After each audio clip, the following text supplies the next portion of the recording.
I'm not too young to stand and sing. I lift my voice with all in me. I'm not too young, so I will dance. I'll lift my arms and clap my hands.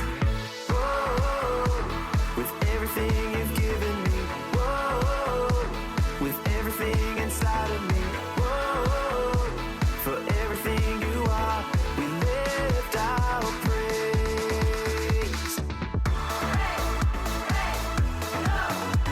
We're not too young to praise your name. We're not too young to praise your name. You are God, alive in me. In all I do, you're my energy. I am young, I'll jump and shout to show the world what love's about. Whoa, with everything you've given me. Whoa, with everything inside of me. Whoa, for everything you are, we lift our praise. We're not too young to praise your name. We're not too young to praise your name. We give our best, we give our all. We are your children, but not too young to sing your praise, to sing with joy. We're not too young, we're not too young, yeah. We're not too young. We're not too young.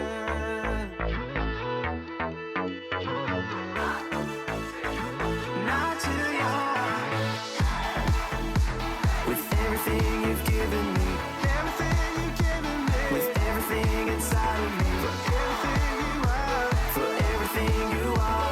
We lift our praise. We're not too young to praise your name. We're not too young. We're not too young to praise your name. We give our best, we give our all. We are your children, but not too young. To sing our praise, to sing with joy. We're not too young, we're not too young, we're not too young.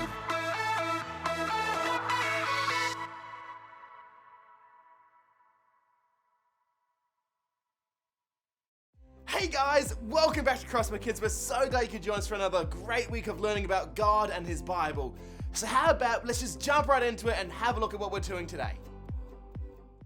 Before the story.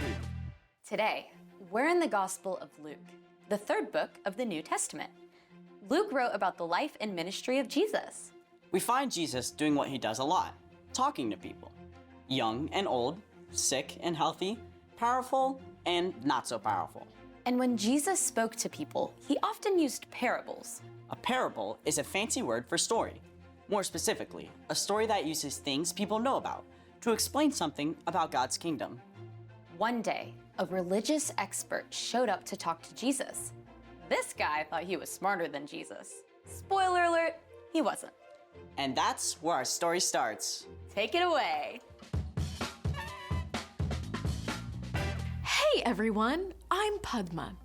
In Luke, we discover a conversation between Jesus and an expert in religion, who was really just an expert in missing the point. People like him weren't happy with how Jesus was changing things, and they wanted to trap him in his own words. So, this expert asked, "Teacher, what must I do to receive eternal life?" and like a good rabbi, a Jewish teacher, Jesus answered the question with a question. What is written in the law? This man knew his stuff.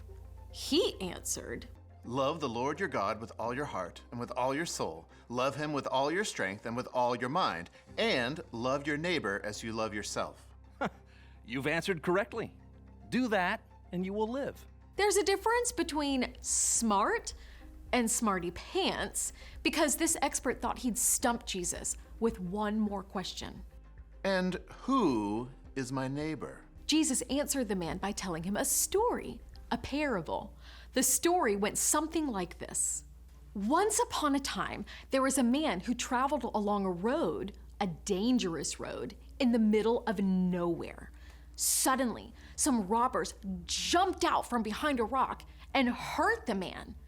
They took everything he had and left him on the side of the road, sad, hurt, and all alone. Sometime later, a priest came along, a man whose whole job was to help people follow God. The priest saw the hurt man. Help! Help me! He's a priest, so of course he's gonna help the guy, right? I mean, it's the right thing to do. But no, the priest pretended the hurt man wasn't even there and walked past him on the other side of the road. Not kind, not cool. Please! Then along came a Levite, a man who helped people worship God. He saw the hurt man. Help! Please! But just like the priest, the Levite walked right on by, as far from the hurt man as he could get. I'm right here. Once again, not kind, not cool. But then a Samaritan man came along.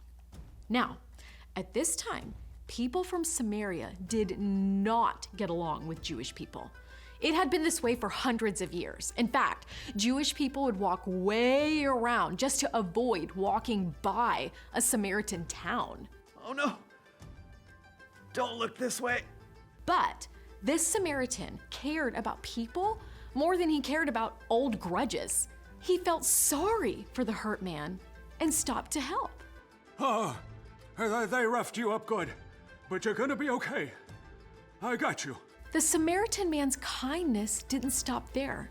He even carried the hurt man on his own donkey to an inn, which is like a hotel. There, the man could rest and get better. The Samaritan even paid the owner of the inn to take care of the hurt man until he was well again. Take good care of him. And if this money doesn't cover your expenses, I'll pay you back when I return. When Jesus finished telling his story, the religious expert said nothing. Then Jesus asked him one more question. Which of the three do you think was a neighbor to the man who was attacked by robbers? The proud expert who had tried to trick Jesus just minutes earlier was forced to humbly admit the answer. The one who felt sorry for him. Go and do as he did. Jesus made it clear. Your neighbor isn't only the person down the street. It's not just your friend. Your neighbor is anyone who needs your help and kindness. The end.